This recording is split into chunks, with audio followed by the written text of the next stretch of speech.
Have you ever felt that sometimes the universe has plans that are far greater than your own? That what seems like a disaster might actually be a doorway? This is my story, Sarah Chun, a 32-year-old marketing consultant from Austin, and how a rainy day in November changed everything. I stood frozen in front of the departure board, watching as the word, "Cancelled," flashed in bright red letters next to my flight to Chicago. Around me, disappointed sighs and frustrated voices filled the terminal. It was November 15th, and I had spent months preparing my presentation for the National Marketing Conference. This was my moment, the opportunity that could finally earn me the promotion I'd been visualizing for years. I remember feeling this knot in my stomach as I watched that "canceled" sign flash. I'd been using affirmations, visualization boards, everything I knew about manifesting this opportunity. And now, a storm was washing it all away. With trembling fingers, I dialed my boss. "Karen, I'm so sorry. My flight's been canceled. They're saying nothing's getting out until tomorrow afternoon at the earliest." "Sarah, you understand this is non-negotiable, right?" Karen's voice was tense. "We need you at that conference by tomorrow morning. The clients are expecting to meet you specifically." And then, the moment that would change everything. The airport announcement echoed through the terminal. "Attention passengers of canceled flight UA 489 to Chicago. Please proceed to customer service for rebooking options and accommodations." I looked at the growing line at the customer service desk. At least 50 people deep already. That's when I felt a tap on my shoulder. "Excuse me," I couldn't help overhearing. "You're trying to get to Chicago for tomorrow morning too." I turned around and found myself looking into the warmest brown eyes I'd ever seen. The man was tall, with a kind smile and a calm presence that somehow seemed out of place in the chaos of the airport. "I'm Michael Rodriguez. I've been looking at rental cars, and there's actually one left. We could drive to Chicago. It's about 17 hours, but if we take turns, we could make it by morning." I still don't know what made me say yes. I'd never done anything like that before. Getting into a car with a complete stranger for a cross-country drive. It wasn't like me at all. But something I couldn't explain, told me to trust this moment. As we walked toward the rental car agency, I noticed something strange. While everyone else looked frustrated and angry about the cancellations, Michael seemed completely at peace, almost as if he had expected this to happen. "You know, I have this theory that there are no accidents in life. Just redirections," he said casually. I settled into the passenger seat of the small SUV, still not entirely sure I was making the right decision. I remember texting my sister Emily the details of the rental car, and a picture of Michael's driver's license that I'd secretly taken. Just in case, you know? As we pulled away from the airport, neither of us could have possibly known that this wasn't just a journey across state lines, but a journey that would completely transform both our lives. The first hour was filled with awkward small talk. I learned that Michael was 36, worked as an architectural engineer, and was heading to Chicago to present his sustainable building designs at the same conference center where my marketing event was being held. "So, do you believe in coincidences, Sarah?" he asked as we made our way down the highway. "I mean, I guess they happen. Why?" I laughed nervously. "Because I don't. I think everything happens for a reason. I've been studying the law of attraction for years now." I nearly dropped my coffee. I couldn't believe it. I had been practicing the law of attraction privately for years, but I rarely talked about it with anyone. It wasn't exactly mainstream in my corporate world. And here was this stranger, casually bringing it up within the first hour of our drive. As the miles passed, our conversation deepened. We discovered we had both started our spiritual journeys after experiencing significant losses. For me, it was my father's unexpected passing 3 years earlier. For Michael, it was the collapse of his architecture firm during the economic downturn. "After I lost everything, I realized I had been creating from a place of fear," he explained. "Always worried about competition, about failing. My entire focus was on what could go wrong." "So what changed?" I asked. I started focusing on service instead of success, on how my designs could help communities, not just my bank account. And strangely, that's when things started flowing again. By the 4th hour of our journey, As we crossed the state line into Missouri, something had shifted in the energy between us. The awkwardness had dissolved, replaced by a sense of familiarity that neither could explain. It felt like I'd known him before, like we were resuming a conversation rather than starting one. We stopped at a small gas station in the middle of nowhere, and that's when I noticed something that made my heart skip. "Your keychain. It has a hummingbird on it," I said, my voice almost a whisper. "Yeah, it's kind of my spirit animal, I guess." "Why?" "My dad. He always said hummingbirds were messengers from the other side. After he died, they started appearing everywhere in my life. I even got this small tattoo." I showed him the tiny hummingbird tattooed behind my ear. "You know what the indigenous people say about hummingbirds?" Michael asked. "That they stop time, that they can travel between worlds." As we got back on the road, the coincidences, or synchronicities as Michael called them, kept piling up. We discovered we had both visited the same obscure bookshop in Sedona, Arizona, within days of each other the previous year. We had both been practicing meditation using the same app. We even shared the same unusual favorite ice cream flavor, cardamom and honey. With each revelation, I felt this growing certainty that there was something bigger happening, that we hadn't just randomly ended up in that airport at the same time, on the same canceled flight. As night fell and the stars appeared overhead, our conversation turned to our deepest beliefs about life, the universe, and why we're here. "I think we're here to remember who we really are," Michael said thoughtfully. "To remember that we're not separate from each other, or from everything else. And love is the feeling of that remembering." I felt something stirring inside me, a recognition, a knowing, not just about Michael, but about myself, about life itself. Around midnight, we stopped at a small roadside motel in Illinois. There were 2 rooms available. We said goodnight in the hallway, both feeling a strange reluctance to part. I couldn't sleep that night. It wasn't just about Michael, though I was definitely feeling drawn to him. It was this overwhelming sense that I was exactly where I was supposed to be, that somehow, this random journey was actually the most aligned path I could be on. In my motel room, I did something I hadn't done in months. I pulled out my journal and began to write about the day's events, about the strange feeling of destined connection, about the way the universe seemed to have orchestrated this entire situation.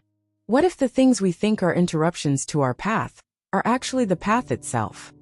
I wrote, what if the universe isn't testing us with obstacles, but guiding us with redirections? We hit the road before dawn, determined to make it to Chicago in time. The conversation flowed even more easily than the day before, as if a lifetime of thoughts and ideas had been waiting for this exact moment to be expressed. "Can I tell you something that might sound a little crazy?" Michael asked suddenly. "After yesterday, I think my definition of crazy has shifted considerably," I replied with a smile. 6 months ago, I had this incredibly vivid dream. I was stranded somewhere. I couldn't tell where exactly, and I met someone who changed everything. I couldn't see her face clearly, but I remember she had a tiny hummingbird tattoo. My heart raced. "Behind her ear?" I asked, my voice trembling slightly. "Yes." The silence that followed was filled with possibility, with the unspoken recognition that perhaps there were forces at work in our lives that went beyond rational explanation. In that moment, I remembered something my meditation teacher had once said, that when you're truly aligned with your path, the universe conspires to bring you exactly what you need, exactly when you need it. And sometimes, it arrives in packaging you never would have expected. As we approached Chicago, the morning sun casting long shadows across the skyline, I felt a strange mix of emotions. Joy at making it in time for my presentation, sadness that this unexpected journey was coming to an end, and a deep curiosity about what might come next. "So, where do we go from here?" Michael asked quietly. "Well, I have my presentation at 11, and you have yours at." "That's not what I meant." Our eyes met, and in that moment words weren't necessary. We both knew this wasn't just the end of a road trip. It was the beginning of something neither of us had been looking for, but both had somehow been calling into our lives. We agreed to meet after our respective presentations. I rushed to my hotel room to freshen up and prepare my materials, my mind spinning with everything that had happened in the last 24 hours. As I stood in the shower, letting the hot water wash away the fatigue of the journey, I had this moment of pure clarity. I realized I had spent years trying to manifest success, recognition, achievement. But I had never really focused on manifesting love.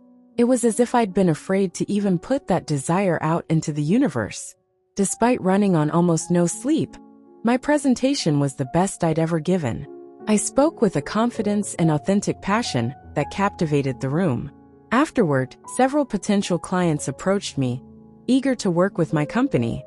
"Sarah, that was remarkable," Karen said, approaching me with a look of astonishment. "Whatever happened on that road trip? We need to make it part of your regular preparation." We both laughed, but my mind was elsewhere. I remember checking my phone constantly, wondering if Michael's presentation was finished yet. It was like the rest of the conference, this thing I'd been focusing on for months had faded into the background. Then my phone vibrated with a text from Michael. "Just finished.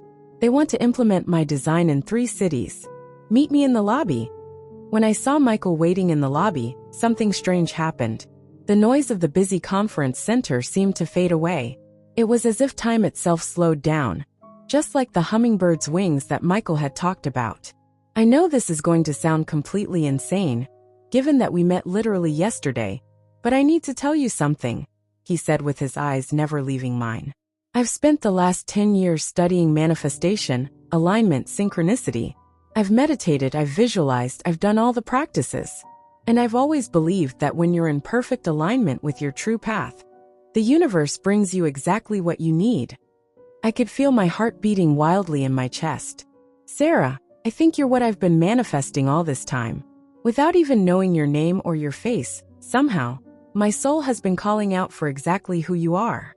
In any other circumstance, with any other person, I would have found such a declaration alarming, premature, even ridiculous. But standing there, looking into Michael's eyes, all I felt was a profound sense of recognition, of coming home.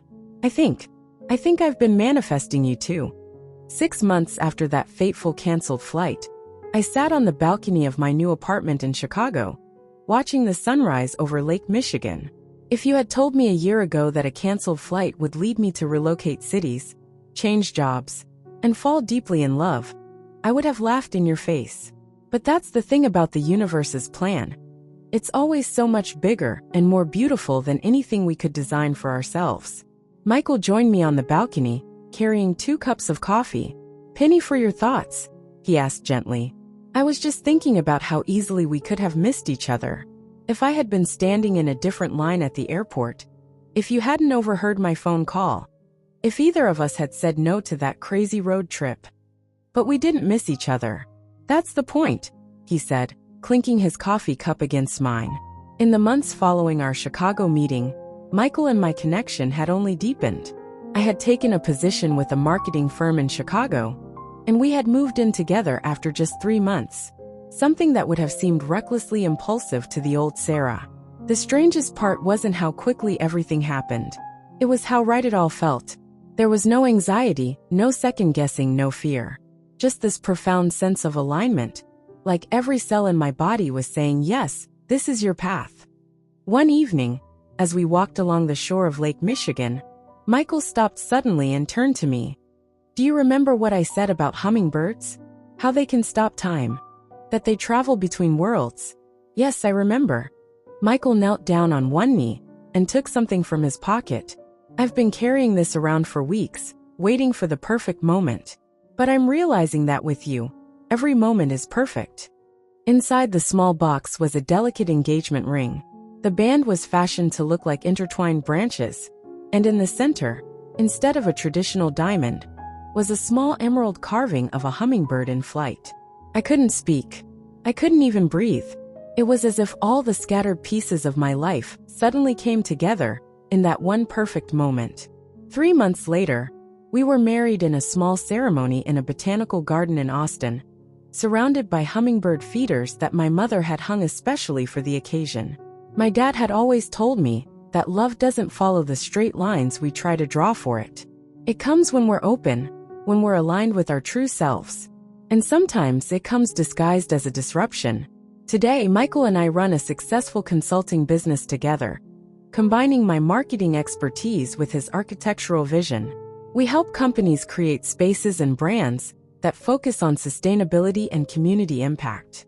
But more important than our work is the message we try to share with everyone we meet. That the universe is constantly speaking to us through synchronicities, through seemingly random encounters, through the very events we often label as obstacles. Once a month, we host workshops on manifestation and alignment, sharing our story and helping others recognize the subtle ways the universe might be guiding them toward their true path. The law of attraction isn't just about visualizing what you want and then magically receiving it. I explain to our workshop participants. It's about alignment, aligning your thoughts, your beliefs, your actions, and your energy with what you're calling in. Michael always adds, and sometimes what you're really calling in might be different from what you think you want. The universe knows the desire beneath the desire. Our story has inspired thousands, not because it's a fairy tale romance, but because it speaks to a truth many people feel intuitively but struggle to trust. That there is a greater intelligence at work in our lives, orchestrating events in ways our logical minds cannot always comprehend. I still have the boarding pass from that canceled flight. I keep it in a frame on our wall. Whenever I look at it, I'm reminded that what appears to be a closed door might actually be the universe's way of steering us toward an open window. And as for that storm that caused the cancellation, I later learned it had been unexpected, appearing suddenly on weather radars and disappearing just as quickly, almost as if it had come specifically to redirect my path.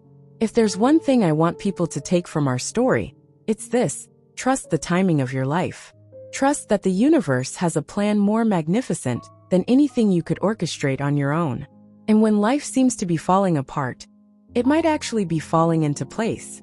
Michael often says, the ancient wisdom traditions teach us that time isn't linear but circular.